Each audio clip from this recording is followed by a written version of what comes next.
ማንነት አይቀየርም። ቤተክርስቲያን ስትመጣ ያለህ ማንነት በስራም ቦታ ያ ማንነት አለ። በቤት ውስጥም ያ ማንነት አለ። ከጓደኞች ጋርም ስትሄድ ምንም እንኳን ጓደኞች ጨፋሪ ቢሆኑም አንተ ግን እነሱን አትመስልም። አንተ በእነሱ መካከል ታበራለህ። አንተ በእነሱ መካከል ጨው ሆነ ታጣፍጣለህ። የትም ቦታው ሰዎች የማያውቁ ስፍራ ላይ ሄደ ምንም እንኳን ለኃጢአት ምቹ የሆነ ስፍራ ላይ ብትሆንም ነገር ግን ያ ቀድሞ የነበረ መንፈሳዊ ህይወት ለውጥ ትክክለኛና እውነተኛ ከሆነ ልክ እንደ ዮሴፍ እንዴት በእግዚአብሔር ፊት ኃጢአት እንሰራለሁ ትላለህ? እውነተኛ ክርስቲያናዊ የህይወት ለውጥ ይሄ ነው። ክርስቲያናዊ የህይወት ለውጥ ምንድን ነው? አንድ ሰው መንፈሳዊ ነኝ ይላል። ያ መንፈሳዊነቱ ትክክለኛ መሆኑን ማረጋገጫው ምንድን ነው? እርግፍ አድርገን የቀደመ የበደል ህይወታችንን ትተነው እዛ ቀብረነው ነው መውጣት ያለብን። እያንዳንዱ ኦርቶዶክሳዊ መለወጥ ይፈልጋል። በመንፈሳዊ ህይወቱ ማደግ ይፈልጋል። በክርስቲያናዊ ህይወቱ ፍሬ ማፍራት ይፈልጋል። ግን እንዳንለወጥ የሚያደርጉን ነገሮች ምንድን ናቸው? ለመለወጥ ምን እናድርግ? አንድ ሰው ምኞቱን ህልሙን እንዲያሳካ ምን ማድረግ አለበት? ክርስቲያናዊ የህይወት ለውጥ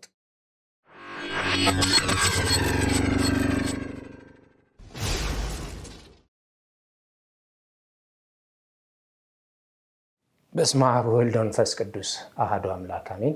ሰላም ጤና ይስጥልን። በመላው ዓለም የምትገኙ ውድ ኦርቶዶክሳውያን በያላችሁበት ሰላም ክርስቶስ ከኔም ከናንተም ጋር ይሁን። ክርስቲያናዊ የህይወት ለውጥ በዚህ ርዕስ ላይ ሰፋ ያለ ፕሮግራም ይኖረናል። እስከ መጨረሻው ድረስ አብራችሁን እንድትቆዩ በታላቅ አክብሮት እንጋብዛለን። ክርስቲያናዊ የህይወት ለውጥ ምንድን ነው? ትክክል ያልሆነው ለውጥስ? ትክክለኛ ለውጥ የምንለውስ ምንድን ነው?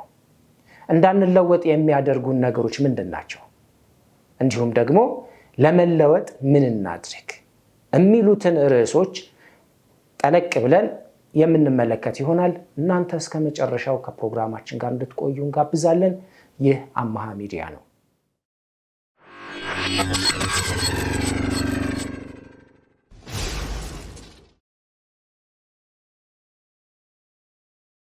ክርስቲያናዊ የህይወት ለውጥ። ክርስቲያናዊ ስንል ክርስቶሳዊ ህይወት ማለት ነው። ቅዱስ ጳውሎስ እኔ ክርስቶስን እንድመስል እናንተም እኔን ምሰሉ እንዳለው የክርስቲያኖች ህይወት ክርስቶስን ወደ መምሰል ማደግ ነው። ወደ መምሰል ሲባል በህይወት፣ በስራ፣ በምግባር እርሱን ወደ መምሰል የሚያድግ ህይወት ነው። ስለዚህ እያንዳንዱ ኦርቶዶክሳዊ ክርስቲያን እንደመሆኑ መጠን ክርስቲያናዊ ህይወቱ መለወጥ አለበት።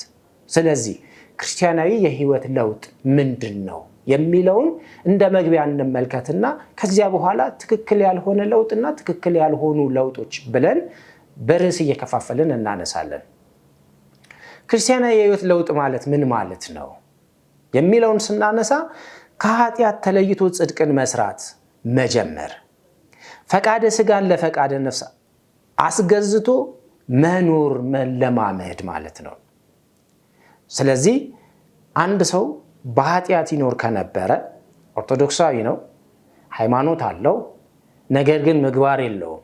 በኃጢአት እየኖረ ሳለ ያንን የኃጢአት ህይወቱን ትቶ የኃጢአት መንገድን ትቶ ከዚያ ከኃጢአት ህይወት ተለይቶ በጽድቅን መስራት መጀመር የሚጀመርበት ነው። የጽድቅ ህይወት፣ የጽድቅ መንገድ የሚጀመርበት ነው ክርስቲያናዊ የህይወት ለውጥ የምንለው ማለት ነው። እንዲሁም ደግሞ ፈቃደ ስጋን ለፈቃደ ነፍስ ማስገዛት። ፈቃደ ስጋ ስንል ስጋችን ሁልጊዜ መብላት ይፈልጋል፣ ሁልጊዜ መጨፈር ይፈልጋል፣ ሁልጊዜ መዳራት ይፈልጋል፣ ሁልጊዜ እንዳሻው መሆን ይፈልጋል። ይሄ የስጋ ፈቃድ ነው። የነፍስ ፈቃድ አለ። ነፍስና ስጋ አንድ ላይ ሆኖ ነው ሰው የተሰኘ ነው እያንዳንዳችን ማለት ነው። አንድ ሰው ነፍሱ ከስጋው ከተለየች አስክሬን ሬሳ ነው የሚባለው። ስለዚህ ሰውን ሰው ያሰኘው የነፍስ ከስጋ ተዋህዶ መኖር ነው። ስለዚህ የነፍስ ፈቃድ አለ፣ የስጋ ፈቃድ አለ። የነፍስ ፈቃድ በጽድቅ ህይወት መመላለስ ነው። ቃለ እግዚአብሔርን ሁሌ መስማት ነው፣ መጾም ነው፣ መጸለይ ነው፣ በቅድስና ህይወት መመላለስ ነው። ይሄ ፈቃደ ነፍስ ይባላል። ስለዚህ አንድ ሰው ክርስቲያናዊ የህይወት ለውጥ ጀመረ ስንል ፈቃደ ስጋውን ለፈቃደ ነፍሱ ሲያስገዛ ማለት ነው። መብላት የሚፈልገው ስጋ መጾም ሲጀምር፣ መዘሞት የሚፈልገው ስጋ ወደ ቅድስና ንጽህና ሲመጣ ያ ክርስቲያናዊ የህይወት ለውጥ ይባላል ማለት ነው። ያንን የምንለማመድበት የምንጀምርበት ህይወት ክርስቲያናዊ የህይወት ለውጥ ይባላል ማለት ነው። እንዲሁም ደግሞ የቀደመ ስጋዊ አስተሳሰብን ትቶ በአዲስ መንፈሳዊ አኗኗር መመላለስ ማለት ነው። አስቀድሞ የሚያስበው እዚህ ምድር ላይ ስላለው ህይወቱ ነው፣ ስጋዊ ህይወቱ ነው። ስራን ስለመስራት፣ ስራውን ስለማስፋት፣ እንዲሁም ደግሞ አግብቶ ልጆች ወልዶ ስለመኖር፣ ካሻትና ከሚፈልጋት ሴት ጋር ስለመተኛት፣ ሌሎችንም ነገሮች ነው ያስብ የነበረው። አስተሳሰቡ ሁሉ ስጋዊ ነገሮች ናቸው አስቀድሞ። ነገር ግን ክርስቲያናዊ የህይወት ለውጥ ውስጥ ሲገባ ስለ ምድራዊ ነገር ብቻ ሳይሆን ስለ ሰማያዊ ነገር ማሰብ ይጀምራል ማለት ነው። እያንዳንዱ በህይወት ውስጥ የሚያደርጋቸው እርምጃዎች ከእግዚአብሔር ጋር ስላለው ግንኙነት ማሰብ ይጀምራል ማለት ነው። ሰዎችን በድያለሁ አልበደልኩም ወደ ማለት ሐሳብ ይገባል ማለት ነው። ስለዚህ ይሄ ቀድሞ ስጋዊ አስተሳሰብ ብቻ የነበረው ሰው ልክ ክርስቲያናዊ የህይወት ለውጥ ውስጥ ሲገባ ስለ ሰማያዊው፣ ስለ መንፈሳዊው፣ ስለ ነፍሱ ማሰብ ይጀምራል። ስለዚህ ይሄንን ማሰብ መጀመር ክርስቲያናዊ የህይወት ለውጥ ይባላል ማለት ነው። አንድም ክርስቲያናዊ የህይወት ለውጥ ማለት የሰው ከኃጢአት ወደ ጽድቅ መሸጋገር፣ ከኃጢአት ወደ ጽድቅ መሸጋገር፣ እግዚአብሔርን መበደልን ትቶ በንስሐ መመለስ ነው። አንድ ሰው ኃጢአትን ሲሰራ እግዚአብሔርን ይበድላል፣ ሰውን ይበድላል። ለምሳሌ የሚሰርቅ ከሆነ ሲሰርቅ የተሰረቀውን ሰው ይበድላል። አንድም እግዚአብሔርን ይበድላል። ምክንያቱም እግዚአብሔር ሕግን ሰጥቷል። አትስረቅ የሚል ሕግ አለ። አትስረቅ የሚለው ሕግ ይህንን በሚፈጽምበት ጊዜ አንድ ሰው ሰውንም እግዚአብሔርንም ነው የሚበድለው። ስለዚህ ሰው ከኃጢአት ወደ ጽድቅ መሸጋገር፣ እግዚአብሔርን መበደል ትቶ በንስሐ መመለስ ነው። ንስሐ ከእግዚአብሔር ጋር የምንታረቅበት መንገድ ነው። ንስሐ ወደ ዘላለማዊ ህይወት የምንሸጋገርበት ድልድይ ነው። ንስሐ ከኃጢአት እንቅልፍ የምንነቃበት ነው። ንስሐ ወደ አዲስ ህይወት የምንለወጥበት መንገድ ነው። ስለዚህ ክርስቲያናዊ የህይወት ለውጥ ከንስሐ ጋር የተሳሰረ ነው ማለት ነው። ከንስሐ ይጀምራል። ምክንያቱም አንድ ሰው ወደ ንስሐ ሲመጣ የቀደመውን በኃጢአት ያሳለፈውን ህይወቱን ዳግመኛ ላይመለስበት ትቶ ነው፣ ወስኖ ነው፣ በሰራው በደል ተጸጽቶ ነው ወደ ንስሐ የሚመጣው። ስለዚህ ንስሐ የክርስቲያናዊ የህይወት ለውጥ የመጀመሪያው መንገድ ነው። ስለዚህ እግዚአብሔርን መበደልን ትቶ በንስሐ መመለስ ነው ክርስቲያናዊ የህይወት ለውጥ። እንዲሁም ከዚህ አንጻር ክርስቲያን ቀድሞ ይሰራ የነበረውን ኃጢአት ንስሐ ሲገባ ዓለማዊ ግብር መፈጸም አቁሞ ወደ እግዚአብሔር ሲመለስ የህይወት ለውጥ ኖረው ይባላል። ምን ማለት ነው? ቀድሞ ይሰራ የነበረውን ኃጢአት፣ ለምሳሌ አንድ ሰው ሱሰኛ ሊሆን ይችላል። የመጠጥ ሱስ ሊኖርበት ይችላል። የጫት ሱስ ሊኖርበት ይችላል። የሲጋራ ሱስ ሊኖርበት ይችላል። ሴሰኛ ሊሆን ይችላል። እነዚህን ቀድሞ ይሰራቸው የነበሩትን ስራዎች ትቶ ወደ እግዚአብሔር ሲመለስ፣ ወደ መንፈሳዊ ህይወት ሲመለስ ያ የህይወት ለውጥ ይባላል ማለት ነው። አዲስ ህይወት ጀመረ።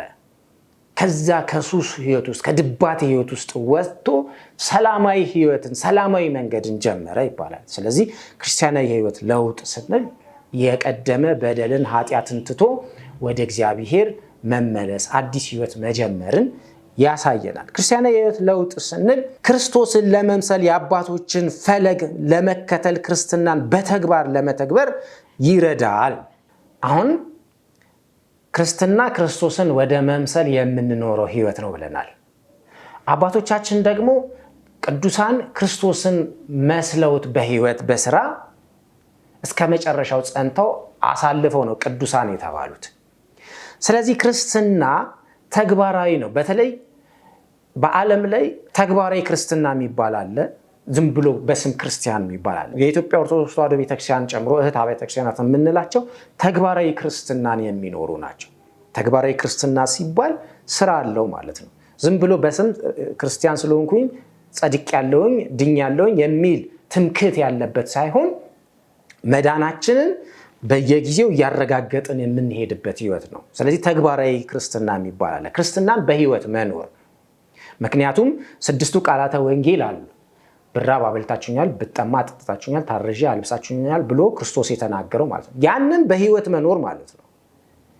እምነት አለን። እምነታችን በስራ መገለጥ አለበት። ያ በስራ ሲገለጥ ደግሞ ክርስቶስን ወደ መምሰል የምናድግበት ህይወት ነው።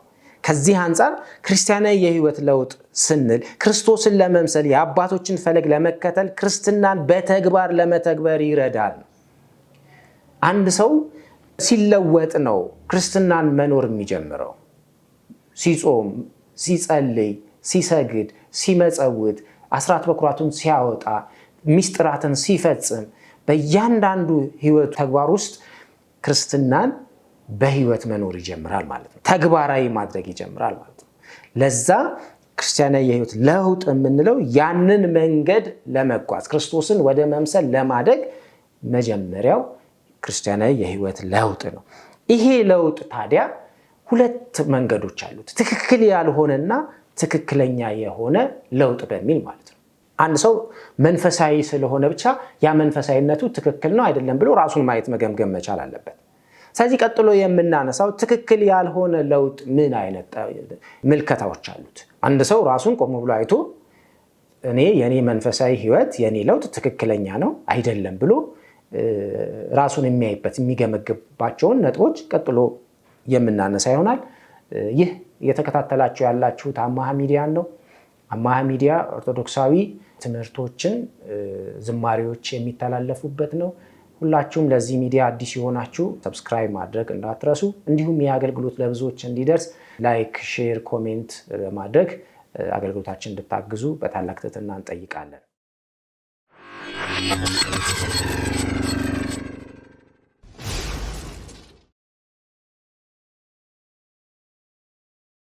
ርዕሳችን ክርስቲያናዊ የህይወት ለውጥ ነው። ስለዚህ እያንዳንዳችን ለውጥ ማምጣት አለብን። በህይወታችን ውስጥ መለወጥ አለብን። ስለዚህ ለውጣችን ምን ይመስላል የሚለውን ነው የምንመለከተው። ትክክለኛ ያልሆነ ለውጥ ምንድን ነው? ምንን ያካተተ ነው? እሱን ደግሞ ቀጥሎ እናነሳለን። ክርስቲያናዊ ለውጥ ምን እንደሚመስል ከላይ በመጠኑ አይተናል። እውነታው እንዲህ ሆኖ ሳለ አንዳንድ ሰዎች እንዲሁም የሚጎላቸውን ባለመረዳት ትክክለኛውን የህይወት ለውጥ አይዙም። መንፈሳዊ ከሆኑም በኋላ ክርስትናቸውም ጉድለት አያጣውም ይሆናል። ስለዚህ አንድ ሰው ወደ ቤተክርስቲያን ሲቀርብ በህይወቱ ዙሪያ የተፈጠረውን ለውጥ ምንነት መመርመር አለበት። ትክክለኛነቱንም ሊያረጋግጥ ይገባል። ይህን ለመረዳት ቀጥለን ትክክለኛ ያልሆኑ ክርስቲያናዊ የህይወት ለውጦችን እንመለከታለን። ከላይ አንድ ሰው ክርስቲያናዊ የህይወት ለውጥ ምንነትን ተመልክተናል።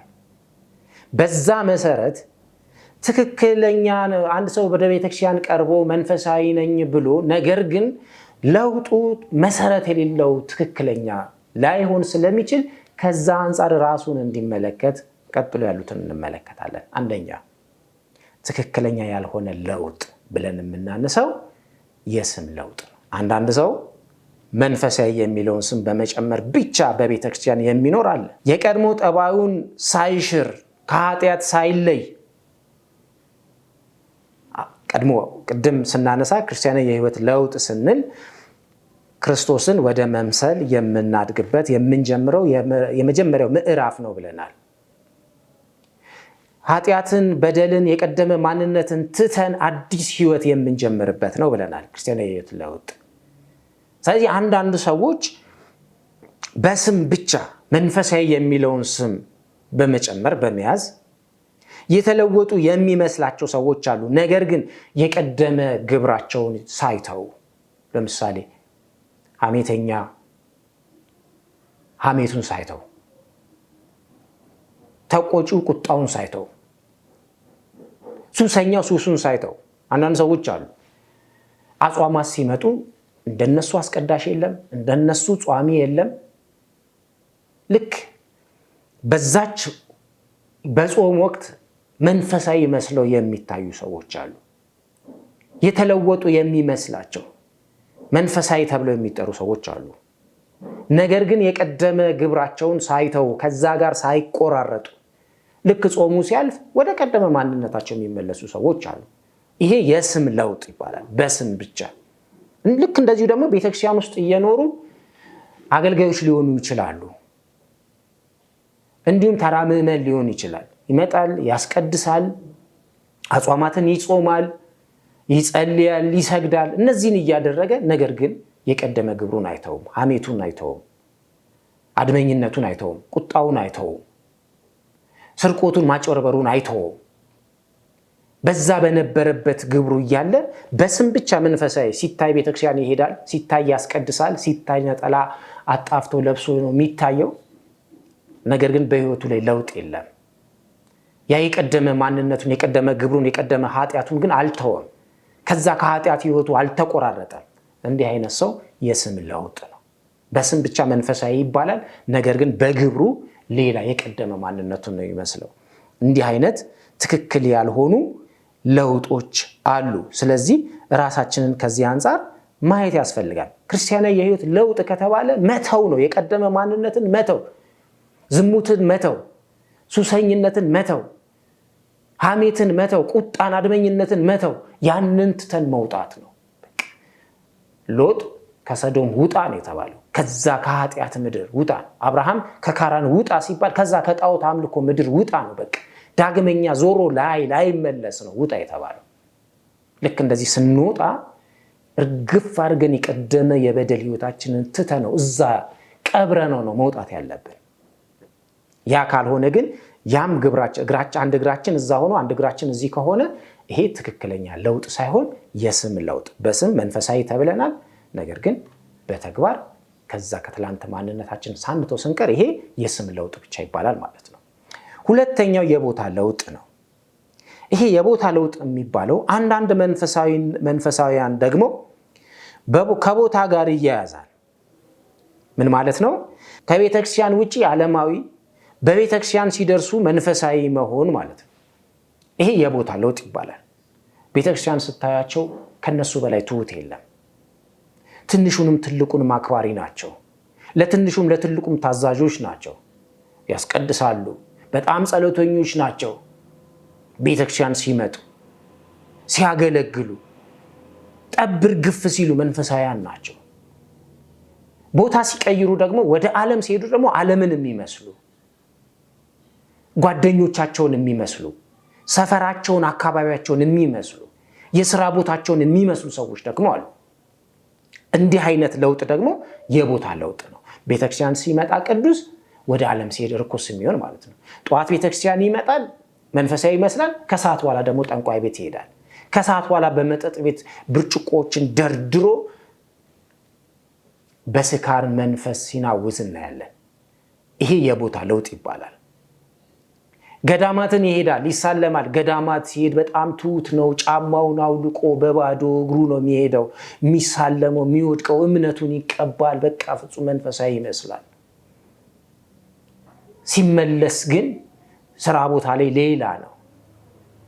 ብዙ ጊዜ አስተውላችሁ ከሆነ መንፈሳዊ መስለው አገልጋዮችም ጭምር ማለት ነው በቤት ውስጥ በስራ ቦታ አካባቢያቸውን የሚመስሉ ክርስትናቸውን የሚዘነጉ እንዲህ አይነት ለውጥ መሰረት የሌለው የቦታ ለውጥ ነው። ስለዚህ ራሳችንን ማየት ያስፈልጋል ማለት ነው። የትም ቦታ ሁን፣ እውነተኛ ክርስትና የክርስቲያናዊ ለውጥ ከሆነ የትም ቦታ ሄድ፣ በየትኛውም ስፍራ ሁን፣ ስለ እውነት ትቆማለህ። እውነትን ብቻ ትናገራለህ። ማንነት አይቀየርም። ቤተክርስቲያን ስትመጣ ያለህ ማንነት በስራም ቦታ ያ ማንነትህ አለ። በቤት ውስጥም ያ ማንነትህ አለ። ከጓደኞች ጋርም ስትሄድ ምንም እንኳን ጓደኞች ጨፋሪ ቢሆኑም አንተ ግን እነሱን አትመስልም። አንተ በእነሱ መካከል ታበራለህ። አንተ በእነሱ መካከል ጨው ሆነ ታጣፍጣለህ። የትም ቦታ ሰዎች የማያውቁ ስፍራ ላይ ሄደ ምንም እንኳን ለኃጢአት ምቹ የሆነ ስፍራ ላይ ብትሆንም ነገር ግን ያ ቀድሞ የነበረ መንፈሳዊ ህይወት ለውጥ ትክክለኛና እውነተኛ ከሆነ ልክ እንደ ዮሴፍ እንዴት በእግዚአብሔር ፊት ኃጢአት እንሰራለሁ ትላለህ? እውነተኛ ክርስቲያናዊ የህይወት ለውጥ ይሄ ነው። ሰዎች የማያውቁን ስፍራ ቦታ ብንሄድ እንኳን ክርስትናችንን ነው የምናበራው። ክርስትናችን ነው የሚገለጠው። ህይወታችን ነው በሰዎች ፊት የሚበራው። በይሉንታ አይሸፈንም። ምን ይሉኛል ብለን አንሸማቀቅም። ክርስትናችንን እንመሰክራለን። ያ እውነተኛ ለውጥ ሲሆን ነው፣ መሰረት ያለው ለውጥ ሲሆን ነው። አለበለዚያ ግን የቦታ ለውጥ ብቻ ከሆነ ግን ከሚጨፍሩ ጓደኞቻችን ጋር ሄደን እንጨፍራለን። ከሚጠጡ ከሚሰክሩ ጓደኞቻችን ጋር ስንሆን እንጠጣለን፣ እንሰክራለን። ከሚዘሙቱ ጓደኞቻችን ጋር ስንገናኝ እንዘሙታለን፣ እናመነዝራለን። ጠንቋይ ቤት ከሚሄዱ ቤተሰቦቻችን ጋር ስንሆን አብረናቸው ሄደን እንካድማለን። ቤተክርስቲያን ስንመጣ ግን ትሁት፣ መንፈሳዊ አምልኮት ጠባይ ያለን እንመስላለን። ይሄ የቦታ ለውጥ ነው። እንዲህ አይነት ሰዎች ከሆነን ራሳችንን ማየት መቻል አለብን። መንፈሳዊነታችንን መገምገም መቻል አለብን። ቆም ብለን ማየት አለብን። እኔ ማን ነኝ? እውነተኛ የህይወት ለውጥ ላይ ነኝ ወይ ብለን ራሳችንን መጠየቅ ያስፈልጋል። አንዳንዴ ብዙ ተማሪዎች ወደ ግቢ ይሄዳሉ። እዚህ እያሉ መንፈሳውያን ናቸው፣ አገልጋዮች ናቸው፣ ዘማሪዎች ናቸው፣ አስቀዳሾች ናቸው፣ ጿሚዎች ናቸው፣ ጸላዮች ናቸው። ሁሉ ነገር በስርዓትና በአግባብ ነው የሚያደርጉት። ነገር ግን ሰው ወደማያውቃቸው ስፍራ ሲሄዱ ወደዛ በግቢ ውስጥ በሚሆኑበት ጊዜ በቀላሉ በጓደኞቻቸው አብረዋቸው በሚሆኑ ዶርም ውስጥ በሚያሉ ሰዎች ተጽዕኖ ውስጥ ይወድቃሉ። ለምን? ክርስትናቸውን ስለሚደብቁት። እንደ ባለ አንድ መክሊቱ ያወቁትን የተማሩትን የቃረሙትን ቃለ እግዚአብሔር በልቦናቸው ስለሚቀብሩት በሌሎች ተጽዕኖ ውስጥ ይወድቁና በይሉኝታ ህይወታቸውን ያጣሉ። አካባቢውን፣ ጓደኞቻቸውን ይመስላሉ። ከዚያ በኋላ ሲመለሱ ወደ ቤተክርስቲያን መቅረብ ይቸገራሉ። ይሄ የቦታ ለውጥ ይባላል። ስለዚህ በቦታ ለውጥ የሚቀያየር ከሆነ መንፈሳዊ ህይወታችን ይሄ ትክክል ያልሆነ የህይወት ለውጥ ይባላል ማለት ነው። ቀጥሎ የምናነሳው ደግሞ ከሰው ጋር የተያያዘ ለውጥ ነው። ተመልካቾቻችን አብራችሁን እንድትቆዩ በታላቅ አክብሮት እንጋብዛለን። ይህ አማሃ ሚዲያ ነው። ያነሳነው ርዕስ ደግሞ ክርስቲያናዊ የህይወት ለውጥ ይሰኛል። በዚህ ርዕስ ውስጥ እየተመለከትን ያለነው ትክክል ያልሆኑ ለውጦች ብለን ሁለተኛውን ተመልክተናል። የስም ለውጥ፣ የቦታ ለውጥ፣ አሁን ደግሞ በሶስተኛነት የምናነሳው የጊዜ ለውጥ ነው። ከጊዜ ጋር የተያያዘ ለውጥ። አንዳንድ ሰው ደግሞ የሚለወጠው በጊዜ ወስኖ ነው። ለምሳሌ በኑሮ ችግር ሲያጋጥመው፣ ሲታመም፣ ትዳሩ ሲናጋ፣ ቤተሰብ ሲረበሽ፣ ልጆች ሲታመሙ፣ የስራ ሁኔታ ሲበላሽበት፣ በቃ በህይወት ውስጥ የሆነ ውጣ ውረድ ሲገጥመው ያኔ መንፈሳዊ ይሆናል። ወደ እግዚአብሔር ይቀርባል፣ ቤተክርስቲያን ይመጣል፣ አስቀዳሽ ይሆናል፣ ጿሚ ይሆናል፣ ጸላይ ይሆናል፣ ስለት አስገቢ ይሆናል። አስቀድሞ ግን ይህንን ህይወት አያውቀውም። አሁን ግን በህይወት ውስጥ ያጋጠመውን ችግር ለመወጣት ሲል የተለወጠ ይመስላል፣ መንፈሳዊ ይመስላል። ፈተናው ሲበረታ ነው መንፈሳዊ መሆን ትዝ ያለው።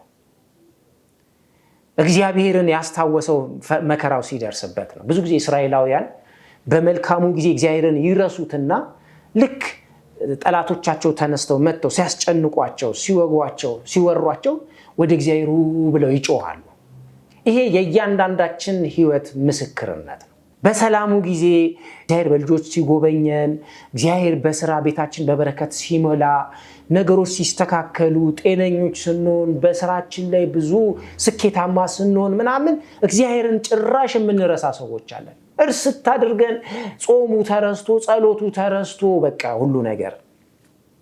ልክ ግን የሆነች ኮሽታ ስትመጣ ነው እግዚአብሔር ትዝ የሚለን። ታስታውሳላችሁ? ኮሮና የመጣ ጊዜ፣ የኮሮና ሰሞን ሁሉም ጿሚ ነበረ፣ ሁሉም የሚጸልይ ነበር፣ ብዙ ሰው ወደ ስጋው ደግሞ የቀረበ ነበር። ጥሩ ነው፣ ግን ያ ህይወት መቀጠል መቻል አለበት። ያ ህይወት ካልቀጠለ ለጊዜው የመጣ ለውጥ ነው ማለት ነው። አንድ ጊዜ ያንን አድርገነው ችግሮቻችን ሲፈቱ ሲመለስልን ጥያቄያችን የምንረሳ ከሆነ ያ የጊዜያዊ ለውጥ ነው፣ ከጊዜ አንጻር የመጣ ለውጥ ነው። አንዳንዴ ደግሞ እግዚአብሔርን ብዙ ጊዜ ደጅ እንጠናዋለን። በህይወታችን ውስጥ ብዙ ጥያቄዎች አሉ። እነዚህ ጥያቄዎች እንዲመለሱልን ሁሌ ደጅ እንጠናለን። አንዳንድ ሰዎች ስራ የላቸውም፣ ነገር ግን እግዚአብሔር ስራ እንዲሰጣቸው ደጅ ይጠናሉ። የሆነ ጊዜ እግዚአብሔር ወዲያው እንደጠየቅነው አይመልስልንም። እግዚአብሔር የሚመልስበት ጊዜ አለው፣ የሚሰራበት ጊዜ አለው። ያ ጊዜው ደርሶ ጥያቄያችን ሲመለስ ስራ ስንይዝ ስራ ስናገኝ ደግሞ ያ የቀደመ ትጋታችንን እንተዋለን። ያን እየተመላለስን ደጅ እየጠናን ጠዋት ማታ ከደጁ የማንጠፋ የነበርን ሰዎች ልክ ስራ ስናገኝ ምክንያት እናገኛለን። ቢዚ ነኝ፣ ስራ ያጨናንቀኛል እያለን የቀደመ ማንነታችንን እንተዋለን። ያ ጊዜያዊ ለውጥ ይባላል ማለት ነው። ጊዜን መሰረት ያደረገ ጥያቄያችን ሲመለስ አንዳንዴ እንጠፋለን፣ አንዳንዴ ደግሞ ጥያቄያችን ሳይመለስ ሲቀር ደግሞ ተስፋ ቆርጠን አሁንስ እግዚአብሔር አለ እንዴ እንላለን። ፈተና ሲደራረብ አሁን በላይ ፈተናዎች በሚደራረቡበት ጊዜ ተስፋ ቆርጠን ወደ ሌላ መንገድ የምንሄዱ ሰዎች አለን።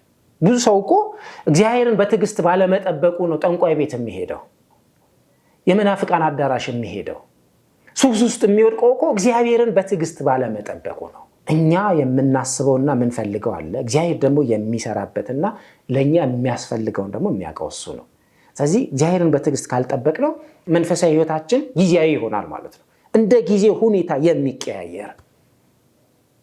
ስለዚህ በእርግጥ ቅዱስ ጳውሎስ ለመንፈስ ልጁ ለጢሞቴዎስ እንዳለው በጊዜው አለጊዜው ጽና እንዳለው ሁለተኛ ጢሞቴዎስ ምዕራፍ 4 ቁጥር 2 ላይ ማለት ነው። በጊዜው ሲል ሁሉ ነገር በተመቻቸልህ ጊዜ፣ መጾም በምትችልበት ጊዜ፣ መስገድ በምትችልበት ጊዜ፣ መመጽወት በምትችልበት ጊዜ፣ ስጋው ደሙን መቀበል በምትችልበት ጊዜ፣ ንስሐ መግባት በምትችልበት ጊዜ አድርግ። በጊዜው ማለት ያ ነው። አድርግ፣ ሁሉ ነገር በተመቻቸልህ ጊዜ ማለት ነው። በማግኘት ውስጥም ሳለህ ጸንተህ ተገኝ ነው። አለጊዜውም ማለት ለመጾም ምቹ ጊዜ ባይፈጠር፣ ለመስገድ ምቹ ጊዜ ባይፈጠር፣ ንስሐ ለመግባት ምቹ ጊዜ ባይፈጠር፣ ስጋው ደግሞ ለመቀበል ምቹ ጊዜ ባይፈጠር፣ መከራ ቢመጣ፣ ፈተና ቢመጣ፣ የህይወት ውጣ ውረድ ውስጥ ብንወድቅም እንኳን በዛ ውስጥም ቢሆን እንደቀደመው ጽና እያለ በዚህ አይነት መንገድ ነው። ስለዚህ እውነተኛ ክርስቲያናዊ የህይወት ለውጥ ውስጥ ከሆነን በጊዜውም አለጊዜውም እንጸናለን። ባለን ጊዜም አመስጋኞች ነን፣ ባለን ጊዜም በእግዚአብሔር የታመንን ነን። በሌለንም ጊዜ፣ ባጣንም ጊዜ፣ በወደቅንም ጊዜ፣ መከራ በተደራረበበት ጊዜ የትላንትናው ጽናት ዛሬም ይኖራል ማለት ልክ እንደ ኢዮብ በነበረው ሰዓት በእግዚአብሔር ላይ ፍጹም እምነት ነበረው፣ ፍጹም ለአምላኩ የታመነ ነበረ ኢዮብ። መከራው ሲመጣም ደግሞ ኢዮብ የጸና ነበረ። በመከራ ውስጥ ሆኖ እግዚአብሔርን ያመሰግን ነበረ።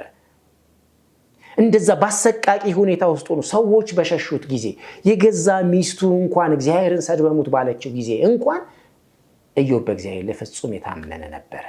ስለዚህ ልክ እንደዚሁ በጊዜውም አለጊዜውም የሚጸና ሰው ነው። እንደዛ ከሆንን ትክክለኛ እውነተኛ ክርስቲያናዊ የህይወት ለውጥ ላይ ነን ያለነው ማለት ነው። ክርስትናችን የእውነት ነው፣ በፈተና የማይወድቅ ነው ማለት ነው። በአለት ላይ የታነጸ ህንፃ ነው ማለት ነው። ስለዚህ አንዳንድ ለውጦች ጊዜያዊ ጊዜን መሰረት ያደረጉ ለውጦች ናቸው። እነዚህ በጊዜ የሚለዋወጡ ትክክል ያልሆኑ ክርስቲያናዊ የህይወት ለውጦች ናቸው። አራተኛው ቀጥሎ የምናነሳው ደግሞ ከሰው ጋር የተያያዘ ለውጥ። አንዳንድ ሰው የሚለወጠው ደግሞ ሰውን እያየ ነው። ሰዎችን እያዩ የሚመጡ አሉ። ዘማሪያንን አይተው የሚመጡ አሉ። ሰባኪያንን አይተው የሚመጡ አሉ። ሰባኪያንን የሚከተሉ አሉ። ዘማሪያንን የሚከተሉ አሉ። ጓደኞቻቸውን አይተው የሚመጡ አሉ። ጓደኛው ባልንጀራው ሲያስቀድስ የሚያስቀድስ፣ ንስሐ ሲገባ ንስሐ የሚገባ፣ ሲቆርብ የሚቆርብ፣ የመጣው ጓደኛውን አይቶ ነው፣ ባልንጀራውን አይቶ ነው። ሰውን ተከትሎ ነው የመጣው። ስለዚህ ሰውን ተከትሎ መምጣት ወንጀል አይደለም፣ የሚያስወቅስ አይደለም። ነገር ግን ሰውን ተከትሎ ከመጣ በኋላ ያንን ሰው ብቻ እየተከተለ መሄድ የለበትም። ምክንያቱም ምንድነው የሚለው መጽሐፍ? የጸኑትን ዋኖቻችሁን አስቡ ነው የሚለው። አንድ ኦርቶዶክሳዊ ክርስቲያን ማሰብ ያለበት የጸኑትን ነው። ማየት ያለበት እስከ መጨረሻው የተጋደሉትን ነው። መከተል ያለበት እነርሱን ነው። ምናልባት ባልንጀራውን አይቶ መጥቶ ሊሆን ይችላል። ጓደኛውን ተከትሎ መጥቶ ሊሆን ይችላል። ነገር ግን ከመጣ በኋላ ያንን ሰው ብቻ እያየ የሚቀጥል የሚሄድ ከሆነ ችግር አለ ማለት ነው። ምክንያቱም ያ ሰው ሲወድቅ ሊወድቅ ነው። ያ ሰው ሲሳሳት ሊሳሳት ነው። ያ ሰው ኃጢአትን ሲሰራ ካየ እንዴ እኔማ ምን ብሎ ራሱን ከዛ ሰው ጋር እያነጻጸረ ኃጢአቱን ሊቀጥልበት ነው ማለት ነው። እንደዛ አይነት ሰው ከሆንን ይሄ ከሰው ጋር የተያያዘ ለውጥ ነው የሚሆነው ማለት ነው። ለውጣችን መሰረት የለውም። አይተነው በመጣነው ሰው ጥንካሬ ላይ የተመሰረተ ይሆናል ማለት ነው። ከመጣን መምጣታችን ወንጀል አይደለም፣ የሚያስተች የሚያስወቅስ አይደለም። ነገር ግን ከመጣን በኋላ ያንን ሰው እያየን መከተል ሳይሆን የጸኑትን አስበን የማንከተል ከሆነ አደጋ ነው። ይሄ ትክክል ያልሆነ መንፈሳዊ ለውጥ ይባላል ማለት ነው። ስለዚህ ከዚህ አንጻር አንድ ሰው መንፈሳዊ ሕይወቱ ተለውጧል ሕይወቴ ብሎ ካለ የጸኑትን ያስባል ማለት ነው። እውነተኛ ለውጥ የሚሆነው ያ ነው። ቅዱሳንን ያያል። አጠገቡ ያለውን ባልንጀራውን ሳይሆን ከጎኑ የቆመውን ሰው ሳይሆን ያደካመውን ሰው ሳይሆን የሚያየው የጸኑትን እስከ መጨረሻው የተጋደሉትን ተጋድለው ቅዱስ የተሰኙትን አባቶቹን ያስባል። ክርስቶስ ያሳለፈውን ሕይወት ያስባል። ምክንያቱም ክርስትና ክርስቶስን ወደ መምሰል የምናድግበት ሕይወት ስለሆነ ማለት ነው። የጸኑትን እያሰብ ይላል። ያንን የሚያይ ከሆነ ኃጢአት ሲሰራ ዳዊትን የሚያስብ ከሆነ ዳዊት ኃጢአት ሰርቷል፣ በድሏል። ነገር ግን ስለ ኃጢአቱ ወድቆ አልቅሶ ከውድቀቱ ተነስቷል።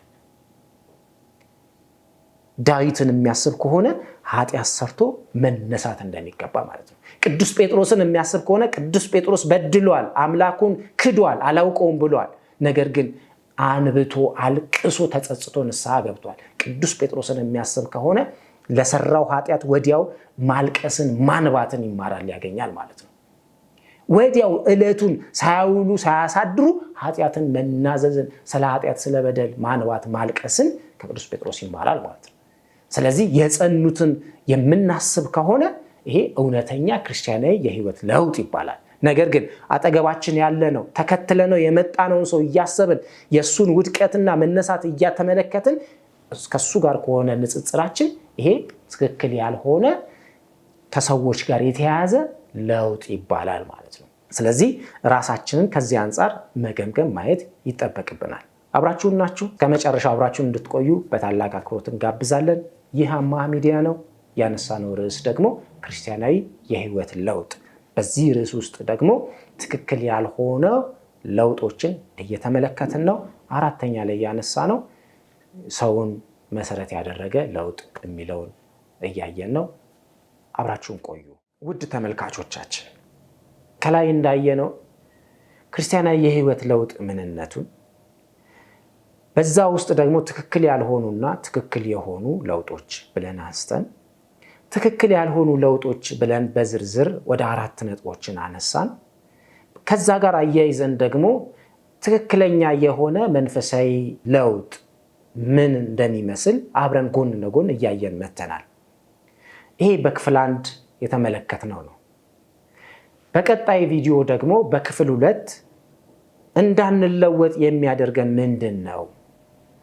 ምን እንቅፋቶች ናቸው አንድ ሰው እንዳይለወጥ በመንፈሳዊ ሕይወቱ እንዳይለወጥ የሚያደርጉት ምንድን ናቸው የሚለውን ነጥቦች በክፍል 2 ቪዲዮአችን ይዤላችሁ ቀርባለሁኝ።